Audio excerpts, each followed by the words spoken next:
चलिए आज की क्लास हम स्टार्ट करते हैं। हम पढ़ रहे थे CTRM, combined translational and rotational motion.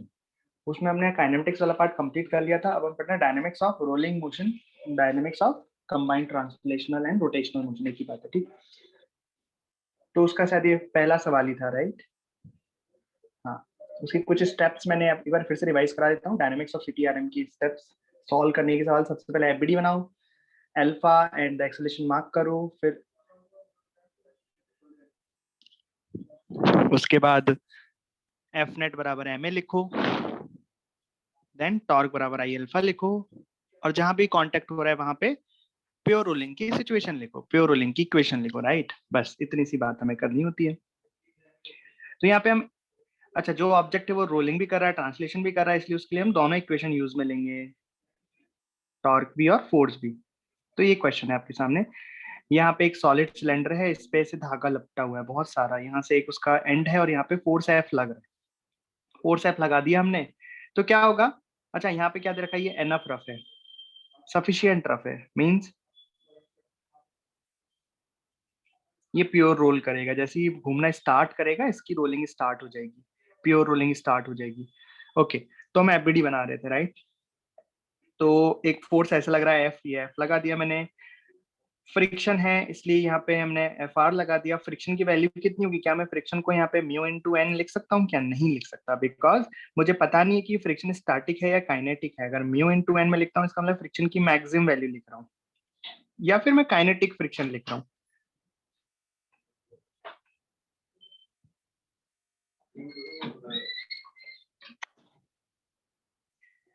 तो अभी मुझे पता नहीं है, इसलिए मैंने बस फ्रिक्शन लिख लिया। उसकी डायरेक्शन भी नहीं पता अभी तो मुझे कि फ्रिक्शन इधर लगेगा इधर लगेगा। तो मैं आपको डायरेक्शन बताऊंगा कि फाइनली हमें आंसर से निकाल लेंगे हम डायरेक्शन। ओके, और कोई फोर्स लग रहा है क्या इसमें?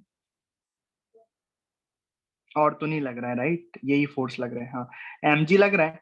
बट mg तो नीचे की डायरेक्शन में, पर चलो पहली बार इसलिए लगा देते हैं, उससे इस मोशन का कोई रिलेशन नहीं होगा ना।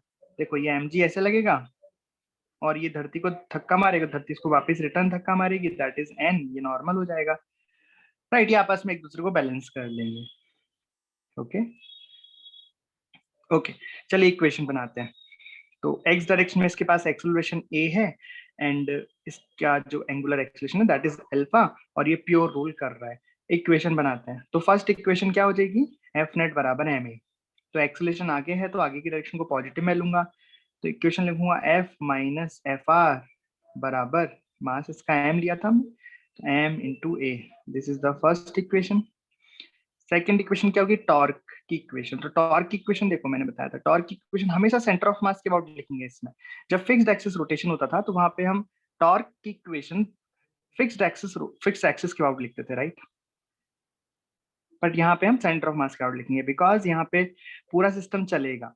तो यहाँ पे हम किसी भी पॉइंट के अबाउट लिखें वो नॉन इनर्शियल फ्रेम ही होगा। पर अगर हम सेंटर ऑफ मास के अबाउट लिखते हैं तो जो सूडो फोर्स लगेगा वो सेंटर ऑफ मास पे ही लगेगा। तो सेंटर ऑफ मास के अबाउट सूडो का टॉर्क में नहीं लिखना पड़ेगा, ये अच्छी बात है। ओके, तो torque about centre of mass, तो torque about centre of mass मैंने लिखा, कैसे लिखेंगे बताओ? यहाँ पे अल्फा का सेंस ऑफ रोटेशन क्या है? क्लॉकवाइज है। अल्फा का सेंस ऑफ रोटेशन कैसा है? क्लॉकवाइज है। सो क्लॉकवाइज जो टॉर्क होगा वो पॉजिटिव होगा, उसको हम बराबर करेंगे आई अल्फा के। ठीक है, तो टॉर्क लिखते हैं। ये सेंटर ऑफ मास के अबाउट होगा टॉर्क, और आई भी किसके अबाउट? सेंटर ऑफ मास के अबाउट।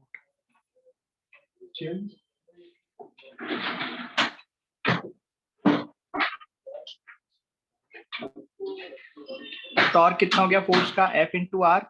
एफ यहाँ पे सेंटर ऑफ मास डिस्टेंस है आर, एफ इंटू आर। और ये फ्रिक्शन का टॉर्क भी क्या हो गया? फ्रिक्शन भी इधर ही लग रहा है तो उसका सेंस ऑफ रोटेशन भी यही हो गया, तो ये हो गया plus F R into R बराबर मोमेंट ऑफ इनर्शिया कितना हो जाएगा? सिलेंडर है, सॉलिड सिलेंडर है, तो इसका मोमेंट ऑफ इनर्शिया सेंटर के अबाउट हम कितना लिखेंगे? M R square by 2 into alpha. So this is the second equation. Unknown कितने दिख रहे हैं आपको? एफ आर अननोन है, एक्सेलरेशन अननोन है, अल्फा अननोन है, तीन अननोन है। सो एक और इक्वेशन कहाँ से आएगी? प्योर रोलिंग से।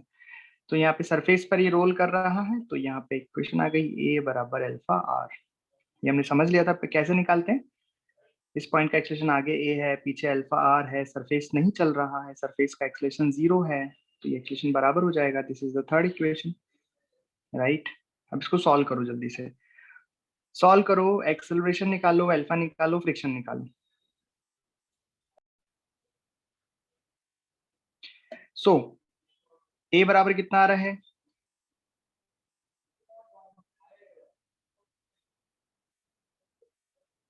4f/3m, right. तो यहां से हम अल्फा निकाल सकते हैं, अल्फा है a/r, यानी कि 4f/3mr। और फ्रिक्शन निकाल सकते हैं, राइट। फ्रिक्शन देखो, a की वैल्यू यहाँ पुट कर दूं, f माइनस एफ आर बराबर ma, तो यहाँ से फ्रिक्शन की वैल्यू आ जाएगी -(f/3). सो माइनस क्या रिप्रेजेंट कर रहा है? माइनस क्या रिप्रेजेंट कर रहा है बताओ? सो माइनस यहाँ पे ये रिप्रेजेंट कर रहा है कि जो आपने ये फ्रिक्शन माना है, ये अपोजिट डायरेक्शन में मान लिया है। फ्रिक्शन इस डायरेक्शन में नहीं लगेगा, फ्रिक्शन इस डायरेक्शन में नहीं लगेगा, फ्रिक्शन इधर लगेगा फ्रिक्शन। तो इस तरीके से हम फ्रिक्शन की डायरेक्शन को डिसाइड कर सकते हैं, राइट। और फ्रिक्शन कितना लगेगा? फ्रिक्शन लगेगा f/3। ओके, सो क्वेश्चन क्या था हमारा? एक्सलेशन सेंटर ऑफ मास ये आ गया, अल्फा आ गया, फ्रिक्शन आ गया। Now this minimum mu two pure rolling. अब ये तो आसान है, इसमें तो कुछ भी नहीं। मिनिमम म्यू निकालना है, तो हम ऐसा कर सकते हैं, देखो ये जो फ्रिक्शन निकला है that is the required friction, मतलब इतना फ्रिक्शन होना ही होगा, नहीं तो ये प्योर रोल नहीं करेगा, ये स्लिप करेगा, राइट। तो हम बोल सकते हैं कि जो मैक्सिमम फ्रिक्शन की वैल्यू हो सकती है दैट इज लेस देन और equal to, sorry, that is greater than और इक्वल टू जो फ्रिक्शन रिक्वायर्ड है। ये जो फ्रिक्शन रिक्वायर्ड है वो फ्रिक्शन मैक्सिमम से या तो कम हो या बराबर भी हो तो चलेगा। मतलब हमें इतना फ्रिक्शन रिक्वायर्ड है, इतना है ही हमारे पास अवेलेबल है, अब वो कम पड़ गया तो कैसे काम चलेगा। तो फ्रिक्शन मैक्सिमम कितना होता है? Mu into N. यहाँ पे एन कितना है? M G should be greater than f/3। So mu should be greater than f/3 mg, right. समझ गए?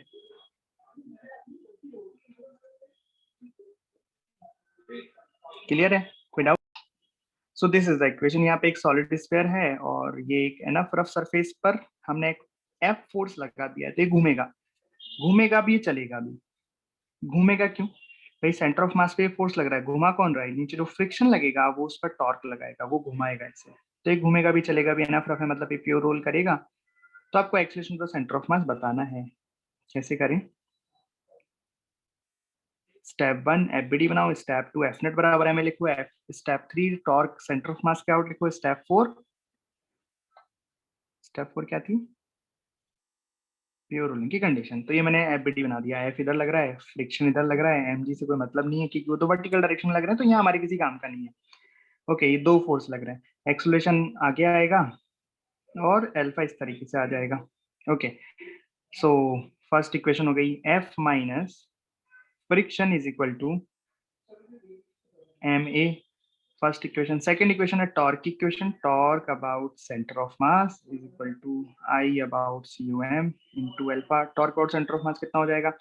अब देखना, ये फोर्स का टॉर्क तो जीरो हो जाएगा, लेकिन फ्रिक्शन का टॉर्क आएगा, फ्रिक्शन उसी डायरेक्शन में इसको घुमा रहे हैं जिस डायरेक्शन में हमने अल्फा माना हुआ है, तो ये टॉर्क हो जाएगा पॉजिटिव फ्रिक्शन इंटू आर। अब ये सॉलिड स्फीयर है, सो सॉलिड स्फीयर का आई क्या होता है? सेंटर ऑफ मास से पास होने वाली एक्सिस के अबाउट, इस वाली एक्सिस का 2/5 हमारे square. Very good, into alpha. So this is the second equation, this is the first equation, and what is the third equation? a बराबर अल्फा, क्योंकि ये भी सरफेस पर ही चल रहा है, फिक्स सरफेस पर घूम रहा है ना, राइट। इसको सॉल्व करो तो आपको यहाँ से a मिल जाएगा, करो सॉल्व। तो ये a बराबर अल्फा आर है ना, तो अल्फा की वैल्यू को यहाँ पुट कर दो, a अपॉन आर, सारे आर कट जाएंगे, एफ आर निकलेगा, एफ आर की वैल्यू को यहाँ पर टकना, a निकल जाएगा। तो व्हाट इज a क्या आएगा?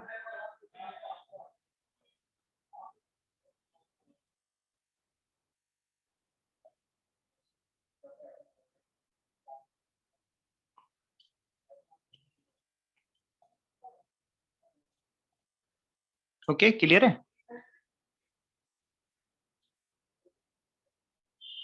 सिंपल होता है ना क्वेश्चन। चलिए क्वेश्चन है, यहाँ पे एक ये सॉलिड सिलेंडर है, सॉलिड सिलेंडर, ठीक है, और ये एनफ रफ है, ये यहाँ पे घूमेगा भी और आगे भी चलेगा, ये हिंज्ड नहीं है, राइट, ये रोल नहीं करेगा, बट ये पुली है। अब पुली यहाँ पे दो तरह की हम ले सकते हैं, एक तो हम आइडियल पुली ले सकते हैं, मास लेस फ्रिक्शन लेस पुली। तब तो क्या हो जाएगा, यहाँ इधर का टेंशन और इधर का टेंशन सेम हो जाएगा, पुली घूमेगी नहीं, पुली फिक्स्ड रहेगी, राइट। अगर आइडियल पुली होती तो वो घूमती नहीं है, उसका अल्फा नहीं आता है। लेकिन अगर यहाँ पुली में फ्रिक्शन, बिना फ्रिक्शन लेस वाली लूँ, मतलब रियल पुली लूंगा, तो पुली का भी कुछ ना कुछ एक्सेलरेशन आएगा, इसके क्रॉस भी आपको टॉर्क लिखना पड़ेगा, यहाँ पे T1 T2 दो अलग अलग आएंगे, ठीक है, समझ रहे हो? तो मैं क्या करता हूँ, अभी इसको आइडियल पुली मान लेता हूँ, फ्रिक्शन लेस पुली, आइडियल पुली। अब करिए आप इस सवाल को, ये आइडियल पुली है, मतलब आपको इस पुली का एंगुलर एक्सेलरेशन कंसीडर नहीं करना है, this is the ideal pulley, friction less pulley. Okay, करिए। तो आपको यहाँ क्या क्या निकालना है, आपको इस सॉलिड सिलेंडर का एक्सेलरेशन निकालना है, इस ब्लॉक का एक्सेलरेशन निकालना है, इस सॉलिड सिलेंडर का अल्फा निकालना है, फ्रिक्शन निकालना है, ये सभी आपको फाइंड करना है। तो कैसे करोगे, सबसे पहले आप एफबीडी बनाओगे, एम जी, है ना, ऊपर क्या लिखोगे, टेंशन टी, यहाँ पे भी लगेगी टेंशन टी, अब यहाँ पे भी लगेगी टेंशन टी। अब बोलोगे सर आपने सेम टेंशन क्यों लगा दिया, अरे पुली सेम है ना, मतलब पुली फ्रिक्शन लेस आइडियल पुली है, तो पुली घूम ही नहीं रही है, तो टॉर्क तो सेम सा ही लगेगा ना इस पे, तभी तो नहीं घूम रही है, मतलब कुल मिला के फ्रिक्शन ही नहीं है, फ्रिक्शन ही चेंज करता है यहाँ पे टेंशन को, वो तो है ही नहीं। तो रस्सी सेम है तो टेंशन भी सेम लगेगी, करते थे ना एनएलएम में वही। और यहाँ पे टेंशन होगा टी, इस पर पीछे लगेगा फ्रिक्शन, इसके पास आगे आएगा एक्सेलरेशन और आएगा अल्फा। क्लियर? अब हम बनाएंगे इस पर इक्वेशंस, तो हम स्टार्ट करते हैं यहाँ से चलो पहले एक्सेलरेशन मान लेते हैं, तो इसका एक्सेलरेशन नीचे कितना हो गया, इसको बोल देते हैं एक्सेलरेशन ऑफ ब्लॉक, तो A1 बोल देते हैं, और इसको बोल देते हैं एक्सेलरेशन ऑफ सॉलिड सिलेंडर, तो इसको हम A2 नाम दे देते हैं, राइट, A1 A2, क्या पता सेम है, क्या पता लगे, देखते हैं आगे। ओके, नाउ सबसे पहले ब्लॉक की इक्वेशन क्या हो गई, mg minus t is equal to ma1, right, समझ गए? और कोई इक्वेशन बन सकती है कि इस पे नहीं है, तो केवल और केवल ट्रांसलेशन मोशन कर रहा है, तो एफनेट बराबर एम ही बन सकती है। क्या पुली पे कोई इक्वेशन बनाएंगे इस बार, नहीं बनाएंगे, क्योंकि पुली तो घूम ही नहीं रही, आइडल पुली है। तो अब आ जाते हैं सीधा सॉलिड सिलेंडर पर। अब सॉलिड सिलेंडर पे दो इक्वेशन बनेंगी, बिकॉज ये आगे भी चल रहा है और घूम भी रहा है। तो एफनेट बराबर एम लिखेंगे तो क्या लिखेंगे, टी माइनस फ्रिक्शन बराबर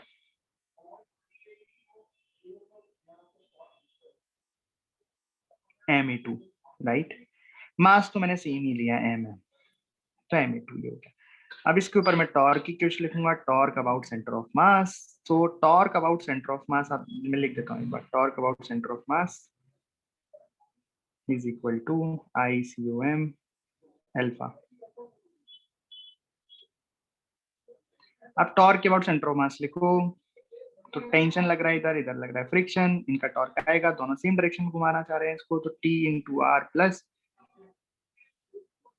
FR इंटू आर बराबर सॉलिड सिलेंडर का moment of inertia m²/2 into alpha. ठीक है, ये आ गया इक्वेशन नंबर 3, राइट। अब अननोन देखो कितने हैं, T unknown, A1 unknown, A2 unknown, friction unknown, तो 4 अननोन दिख रहे हैं, और अल्फा भी अननोन, राइट। तो हमें कितनी इक्वेशन बनानी पड़ेंगी, टोटल 5 इक्वेशन बनानी पड़ेंगी, बट अभी इक्वेशन कितनी बनी है, 3। तो देखते हैं दो इक्वेशन कहाँ से लाए, तो बेसिकली दो इक्वेशन कहाँ से आएगी, नो स्लिपिंग की इक्वेशन आएगी, राइट। चलिए, तो एक तो मुझे यहाँ पे कांटेक्ट दिख रहा है सॉलिड सिलेंडर का, इस जगह पे कांटेक्ट आपको दिखाई दे रहा है, यहाँ पे कांटेक्ट ये रहा, तो ये फिक्स सरफेस पर है, तो A2 बराबर अल्फा आर, सिंपल, A2 बराबर अल्फा आर, ये बन गई फोर्थ इक्वेशन, राइट। कोई दिक्कत इसमें?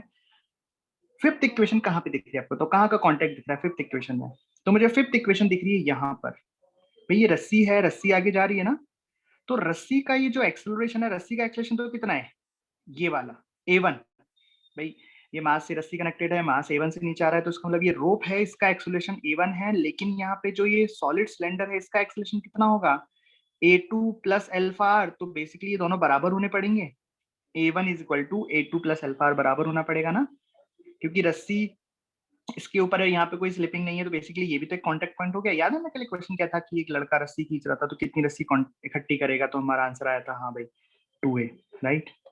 तो बेसिकली यहाँ पे इक्वेशन बन गई A1 is equal to A2 plus alpha R. तो A2 बराबर अल्फा आर ये तो हम ऑलरेडी पता लगा चुके हैं, तो A1 बराबर हो गया 2A2। तो ये हो गई पांचवी इक्वेशन। तो ये हम डायरेक्ट भी लिख सकते थे, A1 is equal to 2A2। A1 जो होगा वो 2A2 के बराबर होगा, 2 इंटू A2 के बराबर होगा, राइट। ये मैं आपको ऑलरेडी पिछली क्लास में डिस्कस कर चुका हूँ, आप चाहो तो एक बार फिर से रिवाइज कर लेना। तो ये हो गई आपके सामने 5 इक्वेशन। अब 5 इक्वेशन को आपको सॉल्व करना है, कर लोगे क्या, बोलो।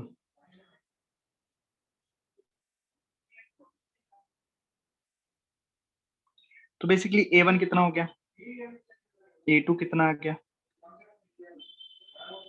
मैं आपको आंसर्स लिख देता हूँ, आप एक बार चेक कर लेना, राइट।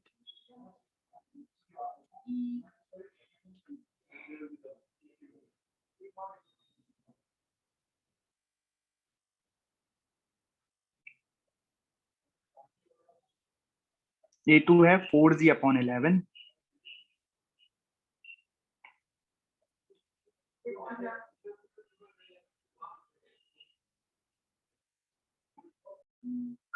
चलिए वाला क्वेश्चन है, इसमें एक स्पूल है, स्पूल मतलब वही जैसे पतंग उड़ाते हैं ना, वल चक्री है। तो यहाँ पे इसका रेडियस r है और इधर रेडियस 2r है। तो बेसिकली इसकी शेप कैसी होती है आपको पता है ना, ऐसी होती है इसकी शेप। तो ये बड़ा रेडियस 2r हो गया, एक्सिस सेम ही रहती है, सेम एक्सिस के अबाउट घूमते हैं, इनका अल्फा भी सेम ही रहता है, मतलब दो अलग अलग चीज नहीं है, एक ही ऑब्जेक्ट है, घूमेंगे तो साथ ही घूमेंगे, पर इसकी रेडियस कम है, उसकी रेडियस ज्यादा है, राइट। जो रस्सी है वो यहाँ से इस तरीके से होते हुए यहाँ पे ऐसे आ रही है, ओके।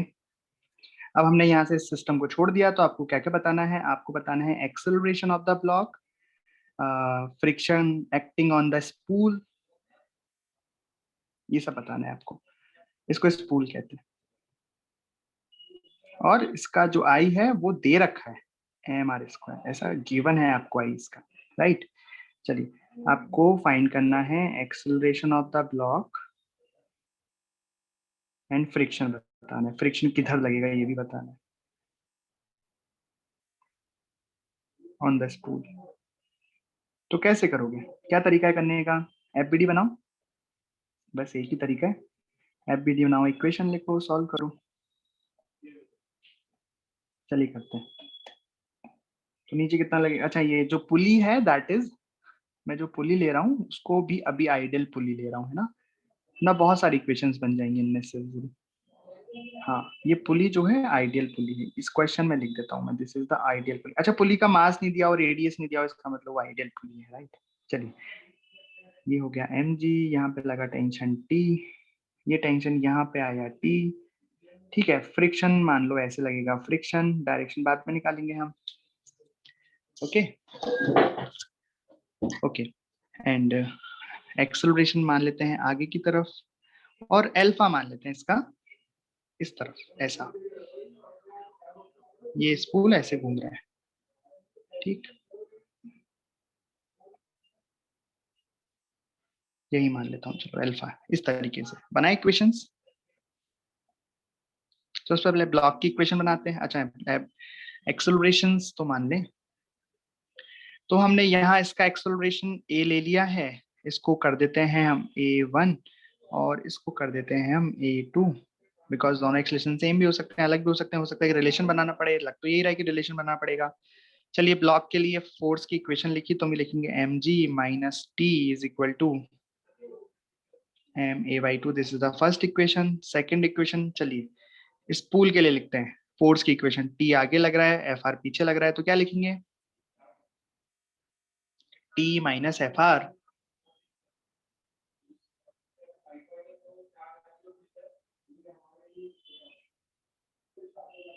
a1, right. अब टॉर्क की इक्वेशन पूल के लिए, सेंटर ऑफ मास के अबाउट, तो सेंटर ऑफ मास के अबाउट में टॉर्क लिखता हूँ, है ना। तो टेंशन, अब देखो अल्फा मैंने कैसा माना है, क्लॉकवाइज, तो फ्रिक्शन तो क्लॉकवाइज घुमा रहा है, तो फ्रिक्शन का टॉर्क हो जाएगा फ्रिक्शन इंटू 2r, क्योंकि रेडियस 2r है ना, सेंटर से इसकी डिस्टेंस 2r है। बट अगर मैं टेंशन का टॉर्क देख रहा हूँ तो टेंशन अपोजिट डायरेक्शन में घुमा रहा है, सेंटर के अबाउट ये ऐसे घुमाएगा, एंटी क्लॉकवाइज घुमाएगा, तो इसका टॉर्क मैं लिख दूंगा टी आर बराबर आई अल्फा। आई कितना दिया है, आई गिवन है, कितना गिवन है बताओ, एम आर स्क्वायर दिया था ना आई,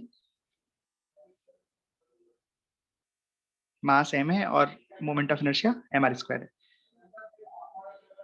लिख रखा है ना मैंने यहाँ पे, मास एम है इसका और moment of inertia M R square, ठीक है, इनटू अल्फा।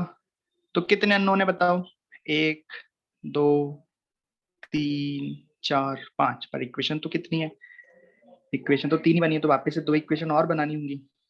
कौन सी बनेगी, 2 नो स्लिपिंग की। तो सबसे पहले तो आप इस पॉइंट को देखो, यहाँ पे नीचे सरफेस है बट इसका आगे की तरफ एक्सेलेरेशन है a1 और पीछे की तरफ एक्सेलेरेशन है अल्फा r, तो एक इक्वेशन तो यहाँ से बन जाएगी a1 बराबर अल्फा r। बताइए बनेगी कि नहीं बनेगी, लेकिन r का ध्यान रखना, r यहाँ पे कितना आएगा, 2r आएगा ना,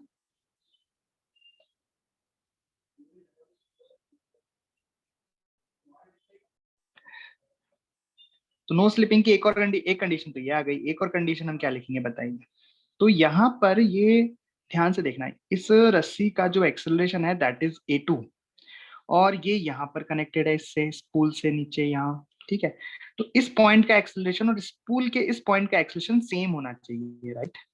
मैं अलग से बना लेता हूँ इसको, डायग्राम को छोटा सा, समझने में आसानी रहेगी। जैसे ये हो गया केस, तो यहाँ पर जो रस्सी है उसका एक्सेलरेशन तो कितना है a2, राइट। कैसे, ये a2 से जा रही है तभी तो ये ब्लॉक a2 से जा रहा है, a2 से नीचे आ रहा है मतलब रस्सी के a2 से आ रही है।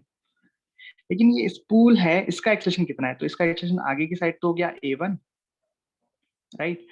और ये पीछे कितना हो गया भाई, अल्फा इस तरीके से ना, तो इसका पीछे कितना हो गया अल्फा इंटू आर, ये वाला स्मॉल आर आएगा, बिकॉज छोटे वाले के लिए लिख रहे हैं। अब ये दोनों बराबर होने चाहिए, तो हम क्या लिखेंगे a1 माइनस अल्फा आर बराबर a2, राइट। ये इक्वेशन बन गई। बट इस इक्वेशन में देख रहे हो आप, a1 की वैल्यू तो पता है हमें, a1 कितना है अल्फा 2r, तो यहाँ पे a1 की जगह हम डाल देंगे alpha 2r minus alpha R बराबर a2, कितना आ गया a2 बराबर,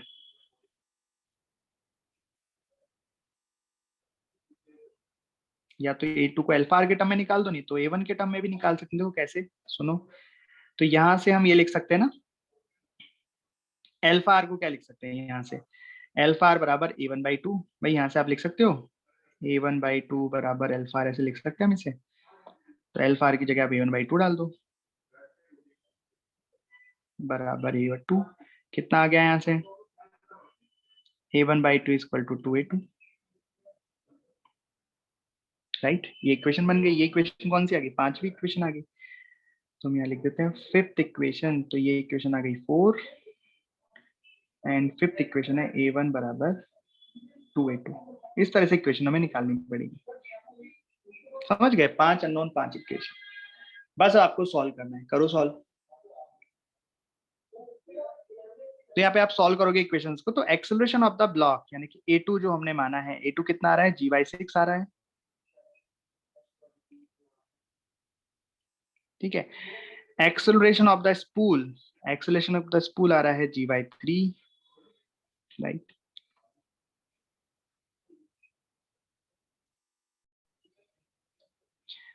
फ्रिक्शन की वैल्यू आएगी फ्रिक्शन बराबर mg/2 और ये आएगी पॉजिटिव में। इसका मतलब हमने जो फ्रिक्शन माना है दैट इज करेक्ट, तो फ्रिक्शन की डायरेक्शन किधर आ गई, लेफ्ट में फ्रिक्शन की डायरेक्शन आ गई, मतलब हमने जो माना है सही माना है। सॉल्व कर लोगे ना इसे, सॉल्व करने का फिक्स तरीका है यार, वैल्यूज इसमें डालो, डालते जाओ, फिर मिलेगा, इन दोनों को जोड़ दो, तो a1 a2 के टर्म में आ रही है तो इसको किसी एक के टर्म में चेंज कर लो और सॉल्व कर लो, सॉल्व हो जाएगा। अगर सॉल्व करने में दिक्कत आती है तो आप मेरे को पूछ लो, फिर मैं सॉल्व करके आपको बता दूंगा। बाकी बहुत सिंपल इक्वेशंस हैं, एलिमिनेशन सब्स्टिट्यूशन है बस। बाकी इक्वेशन बनानी कैसे है ये इंपॉर्टेंट, इसमें फिजिक्स लग रही है, सॉल्व तो आसानी से हो जाएंगी, फिर ये आंसर आ जाएंगे। राइट। तो इसमें फ्रिक्शन किधर लग रहा है, फ्रिक्शन इधर की साइड लग रहा है। ओके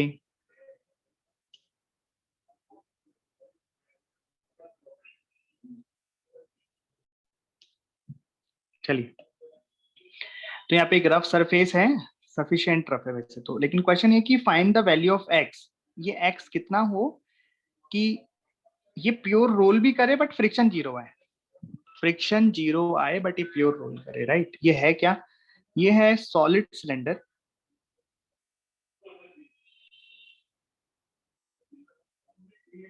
इसका मास है m, रेडियस है r।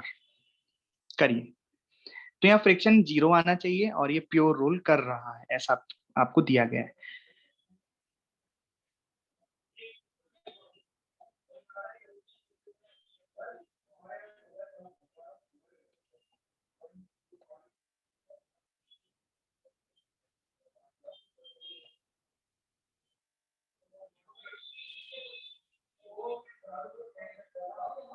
चलिए एफबीडी बनाए, तो आगे लग रहा है फोर्स, पीछे लग, ये फोर्स लग रहा है एफ, राइट। ठीक है, एफ फोर्स लग रहा है, यहाँ पे फ्रिक्शन लग रहा है, लेकिन फ्रिक्शन तो जीरो करना है, तो आप उसको लगाओ मत भाई, फ्रिक्शन लग रहा है, मान लो ऐसे फ्रिक्शन लग रहा है, लेकिन फ्रिक्शन तो जीरो है, जीरो ही तो करना है फ्रिक्शन, विदाउट फ्रिक्शन, राइट। इसका एक्सेलेरेशन यहाँ मान लेते हैं ए और ऐसे मान लेते हैं अल्फा। पहले जीरो कर दो या बाद में जीरो कर दो, एक ही बात है, आंसर सेम ही आएगा। चलिए इक्वेशन बनाइए, तो फोर्स आगे लग रहा है बस एक ही, तो एफ बराबर M into A, this is the first equation, right. Second equation क्या लिखूंगा मैं, सेंटर के अबाउट, सेंटर ऑफ मास के अबाउट टॉर्क इक्वेशन। तो टॉर्क केवल किसका आएगा, फोर्स का, कितना आएगा, फोर्स इंटू एक्स बराबर सॉलिड सिलेंडर का आई कितना हो जाएगा, M R square by two into alpha. क्या लिखी है इक्वेशन, टॉर्क बराबर आई अल्फा, टॉर्क किसका आएगा, फोर्स का, क्योंकि फ्रिक्शन तो है नहीं। ये आ गई सेकेंड इक्वेशन, राइट। कितने अननोन है, A unknown, alpha unknown, X unknown, है ना। तो एक और इक्वेशन चाहिए, तो ऑब्वियस दिखाई दे रही है एक और इक्वेशन तो, कि भाई सरफेस के ऊपर प्योर रोल कर रहा है, तो ए बराबर alpha R, this is the third equation. Solve करो इसको जल्दी से और एक्स की वैल्यू निकालो, तो सॉल्व कर ही लेते हैं इसको तो, है ना। तो यहाँ पे अल्फा को मैंने इसमें रखा, तो ये बन गया कुछ इस तरीके से, अल्फा को मैंने यहाँ रखा, तो ये बन गया F X is equal to M R square by two A upon R, एक आर से एक आर गया, तो यहाँ से एफ एक्स बराबर आया M R by two into A. अब ए की वैल्यू को फर्स्ट इक्वेशन में डाल देता हूँ, ठीक है। तो यहाँ से ए की वैल्यू कितनी मिली, पहले ए की वैल्यू निकाल लेते हैं,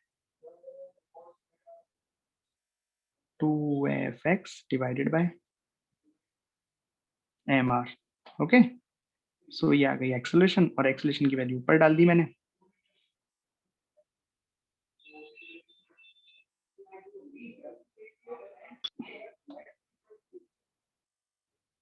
तो एक्स बराबर कितना गया, आर बाई टू। सिंपल, इस तरीके से सॉल्व हो गया है, सिंपल होता है इक्वेशन सॉल्व करना, कोई टफ थोड़ी है,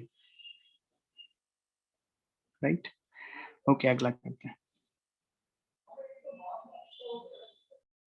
ओके ये क्वेश्चन है आपके सामने, यहाँ पे एक इसके सेंटर पर एक फोर्स लग रहा है इस तरीके से, और ये सरफेस स्मूथ है, तो मेरे को बताओ ये जो मोशन होने वाला है, इसका मास m है और रेडियस r है, ये मोशन जो होने वाला है, ये मोशन रोलिंग मोशन होगा ना कि नहीं होगा, ये मोशन रोलिंग मोशन होगा या नहीं होगा, तो उसके लिए बनाते हैं एफबीडी। देखिए इसके सेंटर ऑफ मास पर एक फोर्स लग रहा है F, okay very good, surface smooth है, तो फ्रिक्शन तो लगेगा ही नहीं, फ्रिक्शन लगेगा ही नहीं, मतलब इसमें अगर हम फोर्स लिखेंगे तो फोर्स तो आ जाएगा एम इंटू ए, लेकिन अगर टॉर्क लिखूंगा मैं सेंटर ऑफ मास के अबाउट, टॉर्क आएगा जीरो, तो एल्फा आएगा जीरो, तो इसका मतलब इसमें रोटेशन नहीं हो रहा है, एल्फा आ गया ना जीरो, तो ये क्या हो गया, ट्रांसलेशनल मोशन हो गया बस। तो फ्रिक्शन बहुत जरूरी है रोलिंग मोशन के लिए, बात समझ में आ रही है। Translational motion only.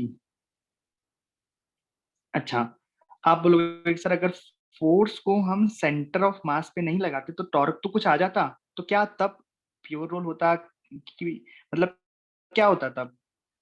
Combined rolling होती, क्या होती? जैसे मैं कह रहा हूँ कि अगर मैं इसी क्वेश्चन को लूं, बट बस जो फोर्स लग रहा है ना, उस फोर्स को सेंटर की जगह ऐसे किसी डिस्टेंस पे लगा दूं, यहाँ ऊपर, राइट, यहाँ पे मैंने लगा दिया है फोर्स। तो बताओ, सरफेस अभी भी स्मूथ है, ये सरफेस अभी भी स्मूथ है, फोर्स को मैंने ऊपर लगा दिया है। तो अब बताना है आपको कि क्या ये प्योर रोल होगा, क्या ये केवल ट्रांसलेशनल मोशन होगा, क्या ये सिर्फ रोलिंग होगी, क्या होगा, मतलब ये बताना है आपको।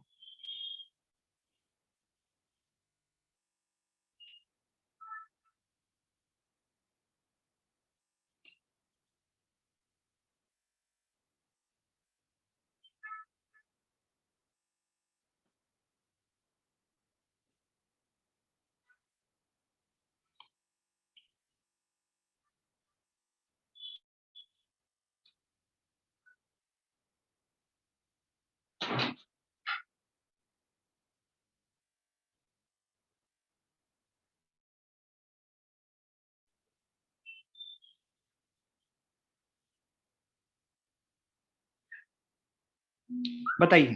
तो देखें, अच्छा ऊपर वाले में आप एक्सेलरेशन बता सकते हो? एक्सेलरेशन सिंपल आ गया ना यहाँ से, ये यहाँ से आ गया एक्सेलरेशन, ए बराबर एफ अपॉन एम, और अल्फा तो जीरो ही आ गया। चलिए अब इसमें करते हैं, तो देखते हैं क्या हो रहा है क्या नहीं हो रहा है। सो एफबीडी बनाया पहले इसका, तो ये मैंने एफबीडी बना दिया, ठीक है। और ऐसा करूँ, चेक कर ही लेते हैं ना, तो अच्छे से बना लेते हैं, इसको दे देते हैं कि ये जो फोर्स लग रहा था है, ये अच्छे से लग रहा है, ऊपर लग रहा है, मतलब यार डिस्टेंस भी आ जाएगी ना हमारे पास, ये एफ लग रहा है, ठीक, इस तरीके से लग रहा है, रेडियस आर पे ये फोर्स लग रहा है। अब बताओ तो क्या करें, पहले तो हम लिखते हैं इसका एफबीडी बनाते हैं इसका, तो फोर्स आगे लग रहा है, एक्सीलरेशन ऐसे हो जाएगा, इसका टॉर्क भी आएगा कुछ, तो अल्फा तो होगा, ऑब्वियस है, सेंटर ऑफ मास के आउट हम देखेंगे तो टॉर्क तो आएगा फोर्स का।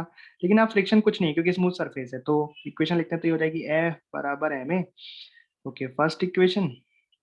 सेकंड इक्वेशन में आप टॉर्क लिखोगे सेंटर ऑफ मास के अबाउट, तो टॉर्क केवल फोर्स का आएगा, फ्रिक्शन का कोई टॉर्क नहीं है, तो यहाँ मैं लिखूंगा F into R is equal to I alpha, I कितना हो गया, M R square by two into alpha, right. दूसरी इक्वेशन देखो, अननोन कितने हैं इसमें, अननोन दो हैं, ए है और अल्फा है, इक्वेशन भी दो है, सॉल्व कर देते हैं, तो यहाँ से ए बराबर कितना आया, ए बराबर निकल के आया एफ अपॉन एम। लेकिन अगर मैं अल्फा फाइंड करता हूँ तो अल्फा कितना आया, देखो जरा, एक आर से एक आर गया, तो ये अल्फा निकल के आया 2f upon M R, right.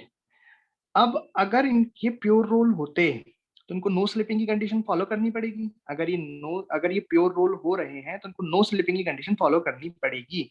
और अगर मैं यहाँ पे नो स्लिपिंग की कंडीशन बनाता हूँ तो क्या बनेगी, नीचे सरफेस है, तो नो स्लिपिंग की कंडीशन बनेगी ए बराबर alpha R, if if there is pure rolling, if there is pure rolling, अगर प्योर रोलिंग हो रही है, मैं ये लिख रहा हूँ, अगर यहाँ पे प्योर रोलिंग होती है तो ए बराबर अल्फा आर होना चाहिए। क्या यहाँ पे ए बराबर अल्फा आर दिख रहा है क्या आपको, A is equal to alpha into R, अगर अल्फा में हम आर का मल्टीप्लाई करें तो 2f अपॉन एम आ रहा है, ये तो आ रहा है, मतलब यहाँ पे there is no pure rolling, यहाँ पर कोई प्योर रोलिंग नहीं है, पर देयर इज रोलिंग, यहाँ पे रोलिंग तो है, but there is rolling with slipping.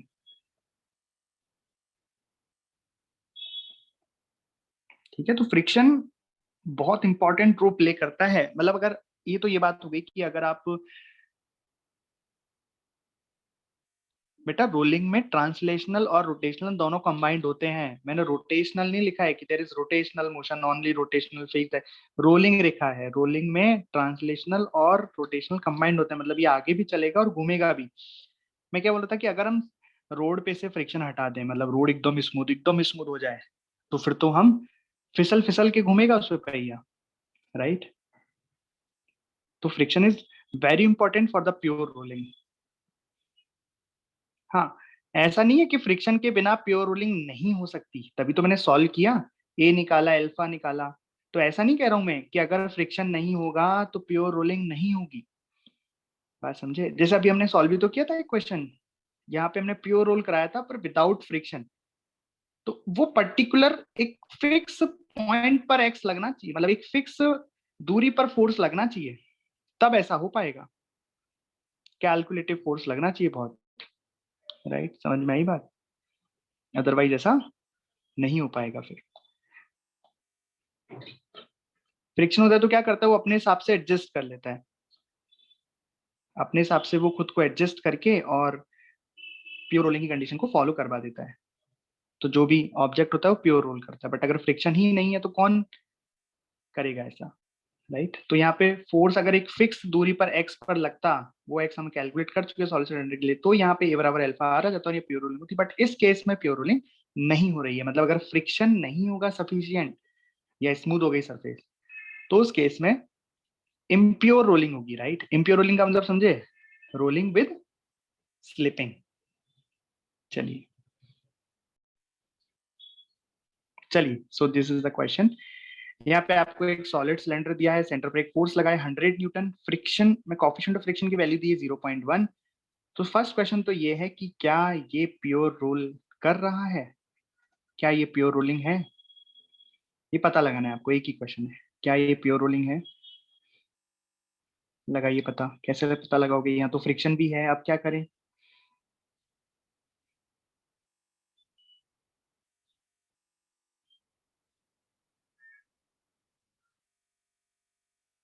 Right right right, equation से पता लगाएंगे, राइट। हमने याद है इक्वेशन क्या था जहां पे हमने निकाला था कि म्यू की मिनिमम वैल्यू कितनी होनी चाहिए अगर ये प्योर रोल कर रहा है। तो आज का फर्स्ट क्वेश्चन जो हमने किया था, देखो ये रहा, ये आज का जो फर्स्ट क्वेश्चन हमने किया था, देख कितना ऊपर किया था, ये वाला जो किया था, उसमें निकाला था ना लास्ट में कि mu should be greater then something something. तो यहाँ पे हम पहले मान के कि मान लो कि प्योर रोल कर रहा है, उसमें कितना फ्रिक्शन रिक्वायर्ड होगा वो फ्रिक्शन निकालेंगे। फिर यहाँ पे हम निकालेंगे कि क्या वो मैक्सिमम फ्रिक्शन से कम है, अगर वो मैक्सिमम फ्रिक्शन से कम हुआ तो प्योर रोल है, अदरवाइज नहीं है। समझ में आई बात? चलिए करते हैं इसको। तो इस क्वेश्चन का जवाब देने के लिए हम मान लेंगे कि हाँ भाई, मान लो कि प्योर रोल कर रहा है, प्योर रोल मान के सवाल करते हैं, फिर मैं बताता हूँ कैसे इसको चेक करेंगे, राइट। ओके, तो प्योर रोल मान के सवाल कर रहे हैं, तो प्योर रोल मान के सवाल कर रहे हैं तो कैसे करेंगे भाई? सबसे पहले आप एफबीडी बनाओ, फोर्स इधर लग रहा है मान लो, फ्रिक्शन इधर लग रहा है मान लो, है ना। एक्सेलरेशन आ गया ऐसे, अल्फा आ गया ऐसे। इक्वेशन लिखो, 100 माइनस फ्रिक्शन। अब कुछ बच्चे ये फ्रिक्शन की वैल्यू लिख देंगे, सर फ्रिक्शन बराबर म्यू एम जी। अरे बेटा, म्यू एम जी नहीं होता फ्रिक्शन, ये होता है मैक्सिमम फ्रिक्शन, लिमिटिंग फ्रिक्शन। यहाँ पे क्या लगेगा? अगर हम प्योर रोल कर रहे हैं तो प्योर रोल कर रहे हैं तो यहाँ पे लगेगा स्टैटिक फ्रिक्शन।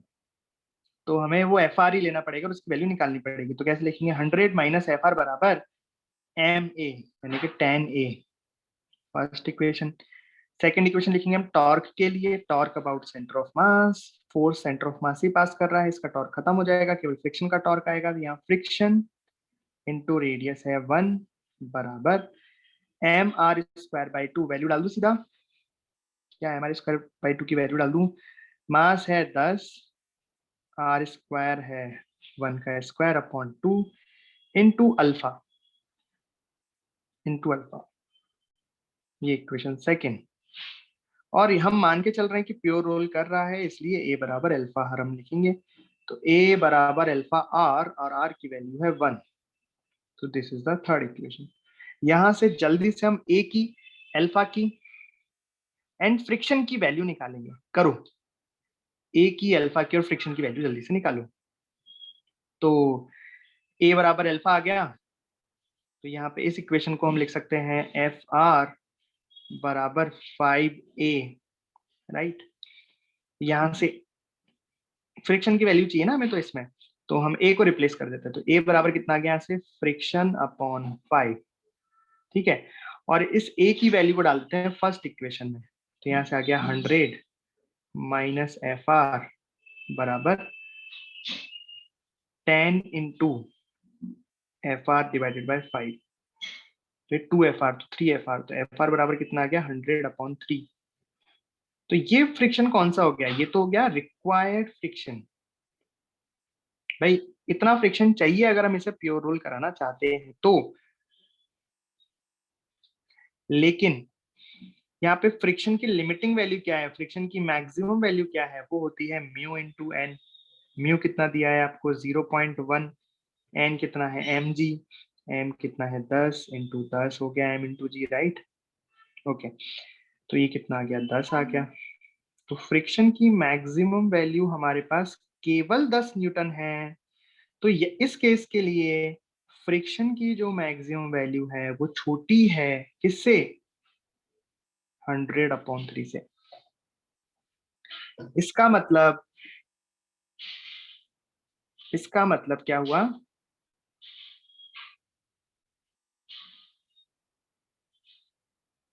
ये प्योर रोल नहीं करेगा। तो अभी तो हमने ये पता लगाया सिर्फ ये प्योर रोल नहीं करेगा, this is called impure rolling, right. लेकिन अब इसका एक्सेलरेशन और अल्फा क्या होगा, अब ये थोड़ा ना एक्सेलरेशन होगा इसका। आप बोलो कि सर फ्रिक्शन ये आ गया, ये तो हमने मान लिया ये बराबर अल्फा आर, तब हमने इसका एक्सेलरेशन और अल्फा निकाला है, राइट। तो बताओ इसका अल्फा और एक्सेलरेशन कैसे निकालेंगे। तो यहां से हमें पता लग गया this is doing a impure rolling, it means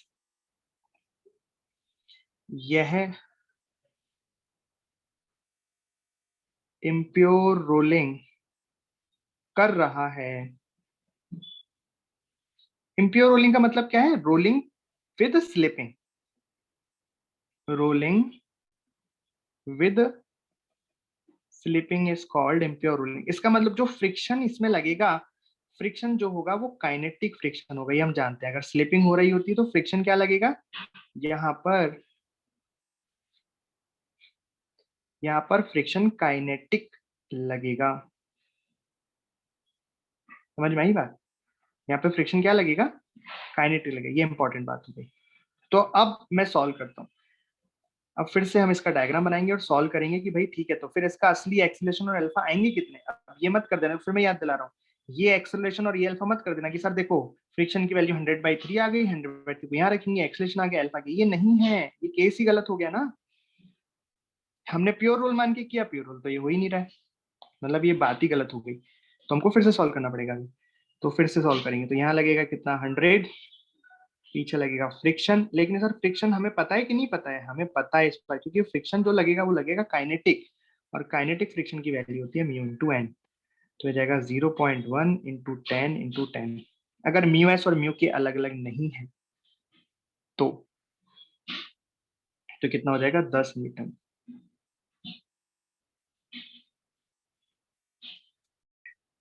तो फ्रिक्शन की काइनेटिक वैल्यू कितनी आ गई, 10 न्यूटन, राइट। तो फ्रिक्शन में पता लग गया, ये पता लग गया, तो इसका एफबीडी बन गया और एक्सलेशन आगे, और अल्फा इस तरीके से ले लेते हैं। अब लिखते हैं इक्वेशन, यहाँ लिखेंगे हम 100 minus 10 is equal to M A, ये मैंने लिखा है एफ नेट बराबर एम ए।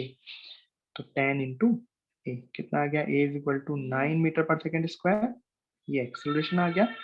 और मुझे टॉर्क लिखना है, तो torque about C O M बराबर आई अल्फा लिखूंगा। तो torque about C O M लिखूंगा तो इस 100 का टॉर्क तो खत्म हो जाएगा, 10 का टॉर्क आएगा, फ्रिक्शन का टॉर्क आएगा, फ्रिक्शन इंटू आर, और आर कितना है 1 बराबर 5 alpha. I centre of mass alpha है, तो याद हो गया, एम आर स्क्वायर बाई 2 करेंगे ना, आई बराबर वैल्यू डाल के देखोगे 5 आएगा। तो अल्फा बराबर कितना है 2 रेडियन पर सेकेंड स्क्वायर, इस तरीके से। समझ में आई बात। तो देखो ये कितना बढ़िया सवाल हो गया।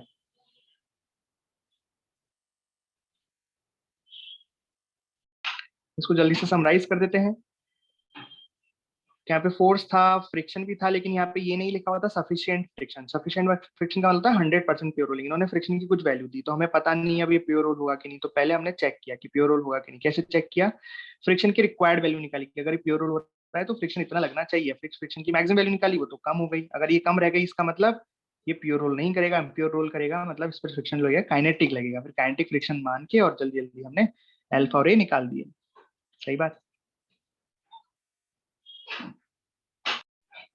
चलिए, ये क्वेश्चन है आपके सामने कि एक ऑब्जेक्ट है, कुछ भी ऑब्जेक्ट है, सॉलिड सिलेंडर स्फीयर कुछ भी है, डिस्क स्पेस, इस पर कोई फोर्स नहीं लग रहा है, मतलब ऐसा एक्सटर्नल फोर्स हमने कुछ लगाया नहीं है, सरफेस रफ है, इनफ रफ है, और हमें ये दे रखा है कि स्टार्टिंग से ही या मतलब इस पर जो वेलोसिटी लगी है v और इसका ओमेगा, इनके बीच में रिलेशन दे रखा है v बराबर ओमेगा आर, मतलब प्योर रूल कर रहा है, राइट। अब आपको बताना है कि इनमें यहाँ पे वैसे कौन सा फ्रिक्शन फोर्स लगेगा। आपको फ्रिक्शन फोर्स डिटरमाइन करना है कि इस ऑब्जेक्ट पर कौन सा फ्रिक्शन लगेगा।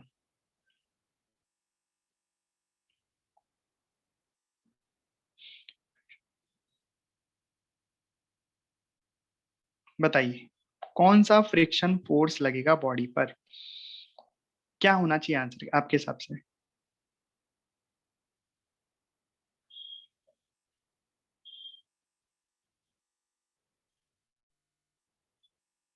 पता है यहाँ पे फ्रिक्शन फोर्स लगेगा ही नहीं। सुनना क्यों? सुनना क्यों? जैसे इस बॉडी का अगर मैं एफबीडी बनाता हूँ और आप बोल रहे हो फ्रिक्शन है, राइट।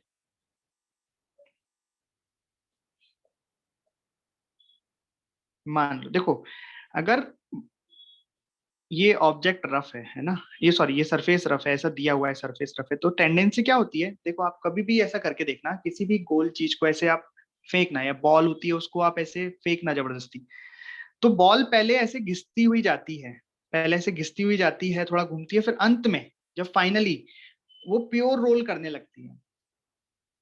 हर किसी की टेंडेंसी ऐसी रहती है कि स्टार्टिंग में भले से वो प्योर रोल ना करे, लेकिन जब वो रुकने वाली होती है तो प्योर रोल करने लगती है चीज।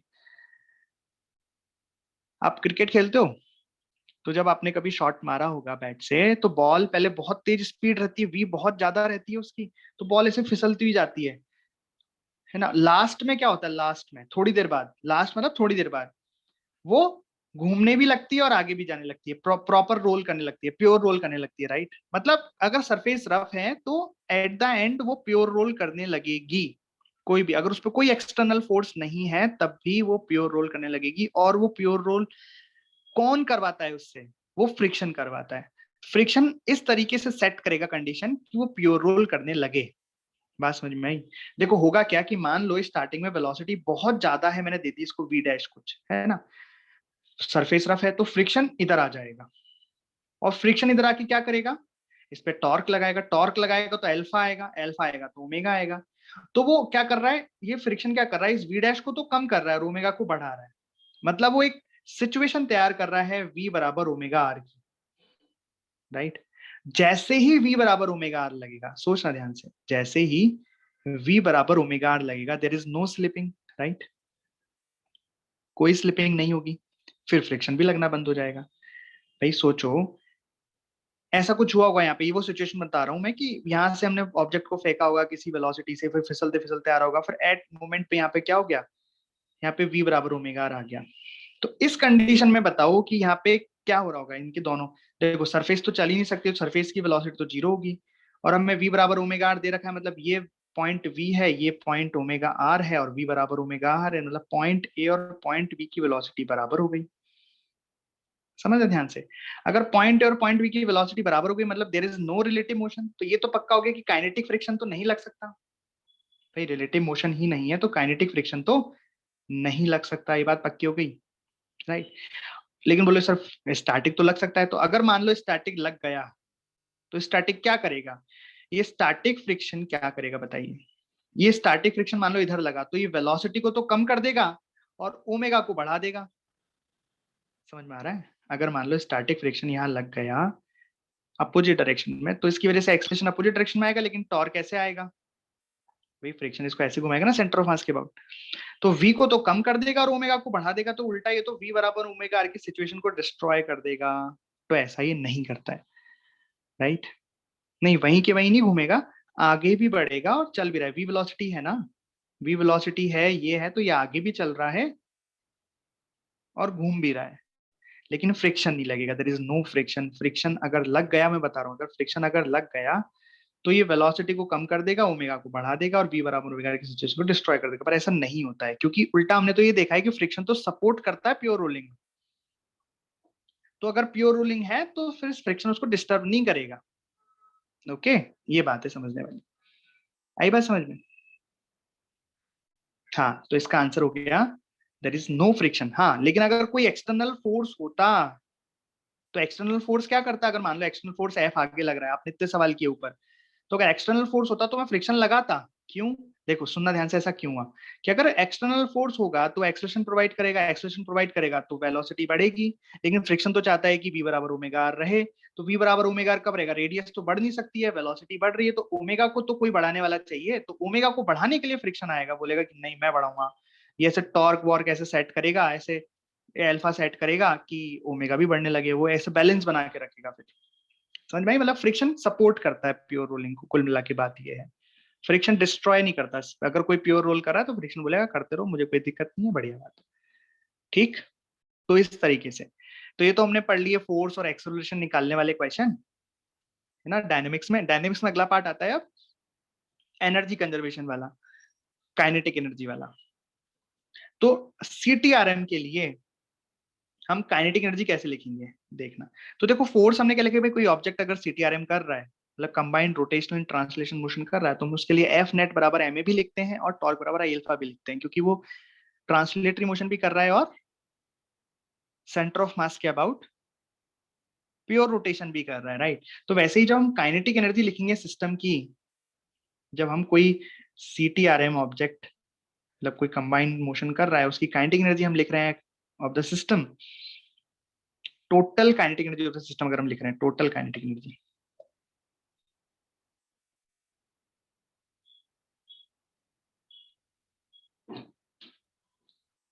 तो टोटल काइनेटिक एनर्जी कैसे लिखेंगे हम? उस सिस्टम की काइनेटिक, लीनियर काइनेटिक एनर्जी भी लिखेंगे, मतलब सेंटर ऑफ मास की काइनेटिक एनर्जी लिखेंगे, plus kinetic energy with respect to centre of mass, है ना। यही सिखाया ना आपको। कंबाइंड ट्रांसलेशन रोटेशनल मोशन देखने के लिए हम क्या करते हैं, सेंटर ऑफ मास का motion plus centre of mass के रिस्पेक्ट में।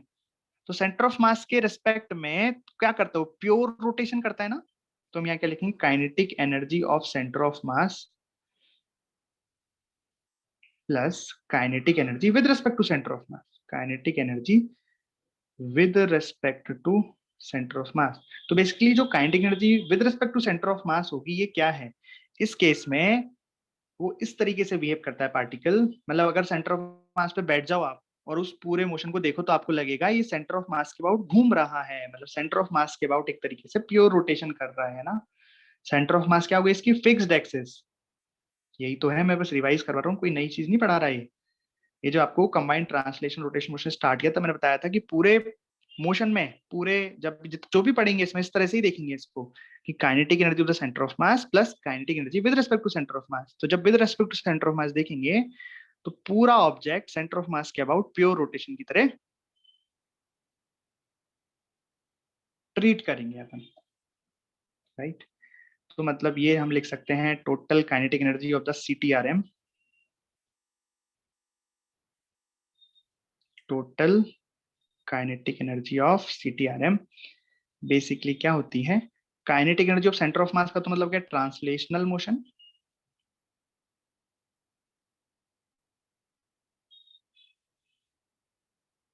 Plus with respect to centre of mass का हो गया मतलब प्योर रोटेशन अबाउट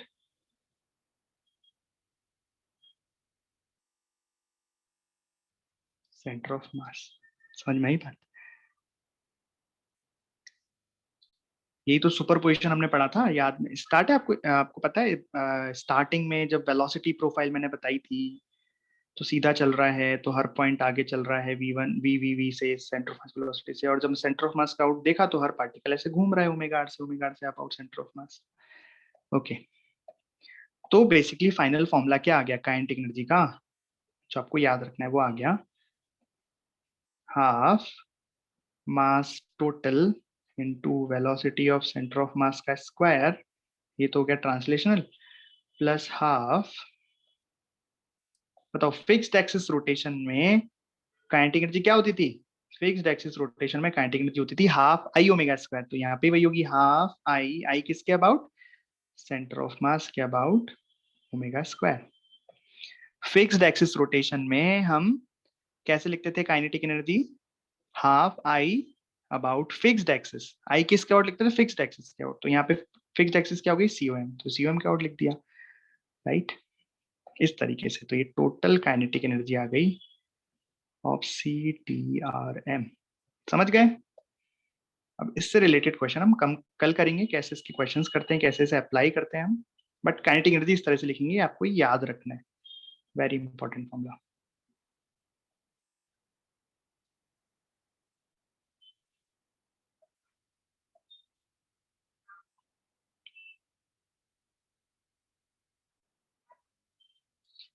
ठीक है, फिर आज बस यहीं तक।